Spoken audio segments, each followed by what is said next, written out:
Good afternoon, folks. It's the 6th of February 2024, and the weather outside is pretty reasonable. I was able to do a wee bit of gardening, but it's very, very cold still. Anyway, we used to listen to the radio quite a bit whenever I was growing up. We didn't have a TV. I didn't have a TV until I was, about 13. So that was 1966, 67. I used to go in next door to watch the TV. And it was a black and white TV as well. But anyway, because of that, we used to listen to radio quite a bit. And I'm just going back in time now to a series of guys and ladies who we would listen to. Most of them are gone, but there's one or two still around. And I'm talking about people like, do you remember W.D. Flax, political correspondent? Do you remember Leslie Dawes, football pundit? Paul Clark, still around, reading the news, surprisingly. Do you remember Ernie Strasty? Now, I think he featured more on TV, but he was a gentleman as well. What about your man, Gordon Burns, radio presenter who went on to captain the Krypton Factor?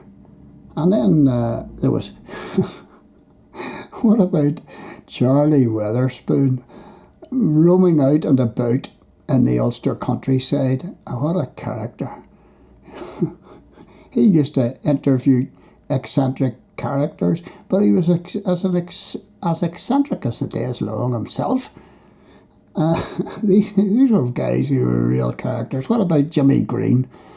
Went on to star in a few TV series, shows. What about Gloria Honeyford? Still around. Features in Loose Women. She has, held back the ravages of time really well. The third professional lady, used to sing in her early days down the Talk of the Town, which was blown up. What about Ivor Mills? What about Bran Bird? Bran Bird, he lectured to me in Stranmillis, and he never engaged you in eye-to-eye contact. He always looked at the back of the room as if he was reading the news on TV, or I don't know if he was on radio. Some of these people I'm remembering were in the early days of TV rather than radio, so I'm a wee bit mixed up, so you'll forgive me for that, hopefully. But Bran Bird, he was an English lecturer. He was my English lecturer. What about John Bennett, or Jackie Flavelle, or Jerry Anderson, who had his radio show, and it was just iconic and amazing.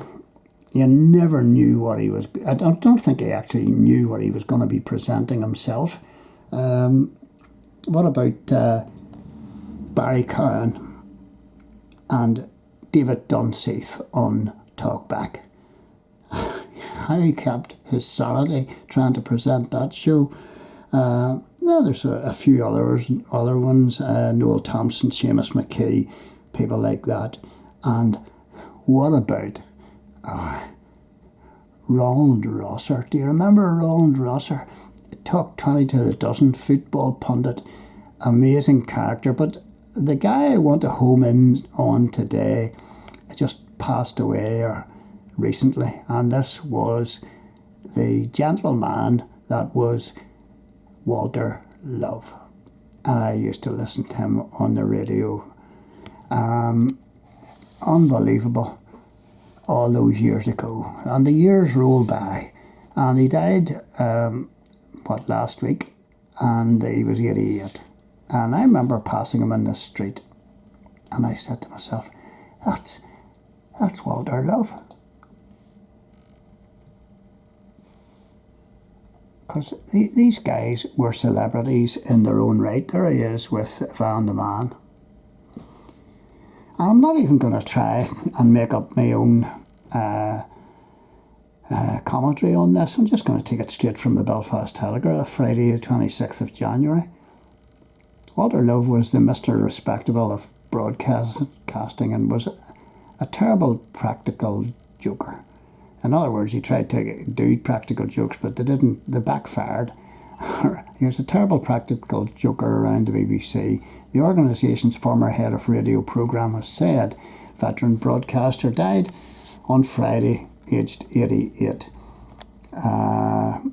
Ex-BBC Radio Ulster head of programme Don Anderson moved Walter into the morning slot vacated by Gloria Honeyford. And he said the presenter was a gentleman. Was the gentle part of gentleman. He was a superb broadcaster. He's the third professional. Joined the BBC behind the scenes role, and he was enticed out. Always polite, had a wonderful voice. In many ways, he was Mr. Respectable. People liked him instantly, and he had great rapport with his audience. Walter had a love of music, particularly jazz, and I remember that actually. Went on to present a jazz club with Walter Love. He liked music right across the board, but jazz was his first love. He had a wonderful collection, a large wall-to-ceiling collection of CDs. They weren't all jazz, but most of them were. Expert in wine, qualifications in wine tasting, and he was a terrible practical joker. He was well known for it. You wouldn't have expected it in his public persona, but he excelled in trying to make other broadcasters laugh and giggle when they were trying to read a serious news bulletin. In many ways, he's a pioneer of radio, and his name could be validly linked with the history of BBC broadcasting in Northern Ireland. His career had a huge span. He may have been the longest serving broadcaster in the whole of UK BBC network. Hosted Radio Ulster's Day by Day and Love in the Afternoon, as well as presenting Sunday programme Love 40. There we go.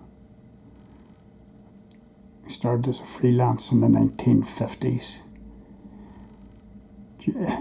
During the early days of the Troubles, Walter presented with another top guy, and that was Larry McCoubrey.